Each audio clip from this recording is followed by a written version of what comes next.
شروع اللہ کے نام سے جو بڑا مہربان نہایت رحم والا ہے۔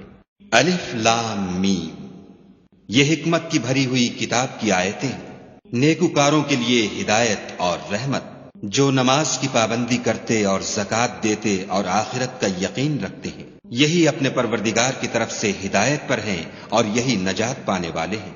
اور لوگوں میں بعض ایسا ہے جو بےہودہ حکایتیں خریدتا ہے تاکہ لوگوں کو بے سمجھے خدا کے رستے سے گمراہ کرے اور اس سے استہزاء کرے، یہی لوگ ہیں جن کو ذلیل کرنے والا عذاب ہوگا۔ اور جب اس کو ہماری آیتیں سنائی جاتی ہیں تو اکڑ کر منہ پھیر لیتا ہے، گویا ان کو سنا ہی نہیں، جیسے ان کے کانوں میں ثقل ہے، تو اس کو درد دینے والے عذاب کی خوشخبری سنا دو۔ جو لوگ ایمان لائے اور نیک کام کرتے رہے ان کے لیے نعمت کے باغ ہیں، ہمیشہ ان میں رہیں گے۔ خدا کا وعدہ سچا ہے اور وہ غالب حکمت والا ہے۔ اسی نے آسمانوں کو ستونوں کے بغیر پیدا کیا جیسا کہ تم دیکھتے ہو، اور زمین پر پہاڑ بنا کر رکھ دیے تاکہ تم کو ہلا ہلا نہ دے، اور اس میں ہر طرح کے جانور پھیلا دیے، اور ہم ہی نے آسمان سے پانی نازل کیا، پھر اس میں ہر قسم کی نفیس چیزیں اگائیں۔ یہ تو خدا کی پیدائش ہے، تو مجھے دکھاؤ کہ خدا کے سوا جو لوگ ہیں انہوں نے کیا پیدا کیا ہے۔ حقیقت یہ ہے کہ یہ ظالم صریح گمراہی میں ہیں۔ اور ہم نے لقمان کو دانائی بخشی کہ خدا کا شکر کرو، اور جو شخص شکر کرتا ہے تو اپنے ہی فائدے کے لیے شکر کرتا ہے، اور جو ناشکری کرتا ہے تو خدا بھی بے پرواہ اور سزاوار حمد و ثنا ہے۔ اور اس وقت کو یاد کرو جب لقمان نے اپنے بیٹے کو نصیحت کرتے ہوئے کہا کہ بیٹا، خدا کے ساتھ شرک نہ کرنا، شرک تو بڑا بھاری ظلم ہے۔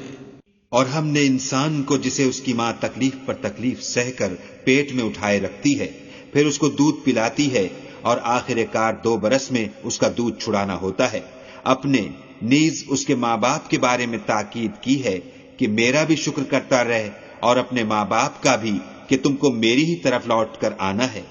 اور اگر وہ تیرے در پہ ہوں کہ تو میرے ساتھ کسی ایسی چیز کو شریک کرے جس کا تجھے کچھ بھی علم نہیں، تو ان کا کہا نہ ماننا، ہاں دنیا کے کاموں میں ان کا اچھی طرح ساتھ دینا، اور جو شخص میری طرف رجوع لائے اس کے رستے پر چلنا، پھر تم کو میری طرف لوٹ کر آنا ہے، تو جو کام تم کرتے رہے میں سب سے تم کو آگاہ کروں گا۔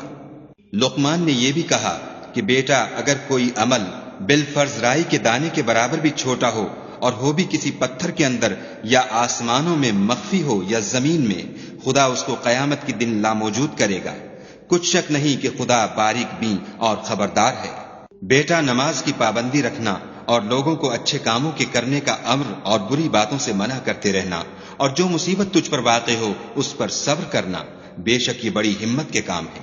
اور از راہ غرور لوگوں سے گال نہ پھلانا، اور زمین میں اکڑ کر نہ چلنا، کہ خدا کسی اترانے والے خود پسند کو پسند نہیں کرتا۔ اور اپنی چال میں اعتدال کیے رہنا، اور بولتے وقت آواز نیچی رکھنا، کیونکہ اونچی آواز گدھوں کی سی ہے، اور کچھ شک نہیں کہ سب سے بری آواز گدھوں کی ہے۔ کیا تم نے نہیں دیکھا کہ جو کچھ آسمانوں میں اور جو کچھ زمین میں ہے سب کو خدا نے تمہارے قابو میں کر دیا ہے، اور تم پر اپنی ظاہری اور باطنی نعمتیں پوری کر دی ہیں۔ اور بعض لوگ ایسے ہیں کہ خدا کے بارے میں جھگڑتے ہیں، نہ علم رکھتے ہیں اور نہ ہدایت اور نہ کتاب روشن۔ اور جب ان سے کہا جاتا ہے کہ جو کتاب خدا نے نازل فرمائی ہے اس کی پیروی کرو، تو کہتے ہیں کہ ہم تو اسی کی پیروی کریں گے جس پر اپنے باپ دادا کو پایا، بھلا اگرچہ شیطان ان کو دوزخ کے عذاب کی طرف بلاتا ہو تب بھی۔ اور جو شخص اپنے تئیں خدا کا فرما بردار کر دے اور نیکوکار بھی ہو، تو اس نے مضبوط دستاویز ہاتھ میں لے لی، اور سب کاموں کا انجام خدا ہی کی طرف ہے۔ اور جو کفر کرے تو اس کا کفر تمہیں غمناک نہ کر دے، ان کو ہماری طرف لوٹ کر آنا ہے، پھر جو کام وہ کیا کرتے تھے ہم ان کو جتا دیں گے۔ بے شک خدا دلوں کی باتوں سے واقف ہے۔ ہم ان کو تھوڑا سا فائدہ پہنچائیں گے، پھر عذاب شدید کی طرف مجبور کر کے لے جائیں گے۔ اور اگر تم ان سے پوچھو کہ آسمانوں اور زمین کو کس نے پیدا کیا، تو بول اٹھیں گے کہ خدا نے۔ کہہ دو کہ خدا کا شکر ہے، لیکن ان میں اکثر سمجھ نہیں رکھتے۔ جو کچھ آسمانوں اور زمین میں ہے سب خدا ہی کا ہے، بے شک خدا بے پرواہ اور سزاوار حمد و ثنا ہے۔ اور اگر یوں ہو کہ زمین میں جتنے درخت ہیں سب کے سب قلم ہوں، اور سمندر کا تمام پانی سیاہی ہو، اور اس کے بعد 7 سمندر اور سیاہی ہو جائیں، تو خدا کی باتیں یعنی اس کی صفتیں ختم نہ ہوں۔ بے شک خدا غالب حکمت والا ہے۔ خدا کو تمہارا پیدا کرنا اور جلا اٹھانا ایک شخص کے پیدا کرنے اور جلا اٹھانے کی طرح ہے۔ بے شک خدا سننے والا دیکھنے والا ہے۔ کیا تم نے نہیں دیکھا کہ خدا ہی رات کو دن میں داخل کرتا ہے اور وہی دن کو رات میں داخل کرتا ہے، اور اسی نے سورج اور چاند کو تمہارے زیر فرمان کر رکھا ہے، ہر ایک ایک وقت مقرر تک چل رہا ہے، اور یہ کہ خدا تمہارے سب اعمال سے خبردار ہے۔ یہ اس لیے کہ خدا کی ذات برحق ہے، اور جن کو یہ لوگ خدا کے سوا پکارتے ہیں وہ لغو ہیں، اور یہ کہ خدا ہی عالی رتبہ اور گرامی قدر ہے۔ کیا تم نے نہیں دیکھا کہ خدا ہی کی مہربانی سے کشتیاں دریا میں چلتی ہیں تاکہ وہ تم کو اپنی کچھ نشانیاں دکھائے؟ بے شک اس میں ہر صبر کرنے والے اور شکر کرنے والے کے لیے نشانیاں ہیں۔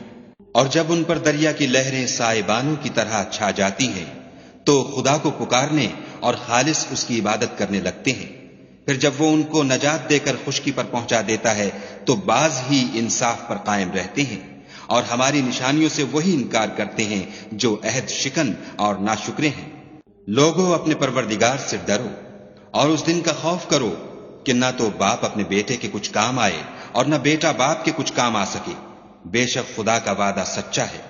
بس دنیا کی زندگی تم کو دھوکے میں نہ ڈال دے، اور نہ فریب دینے والا شیطان تمہیں خدا کے بارے میں کسی طرح کا فریب دے۔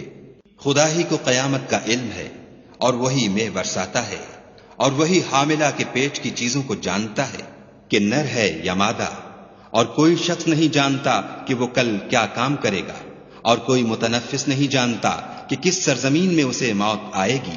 بے شک خدا ہی جاننے والا اور خبردار ہے۔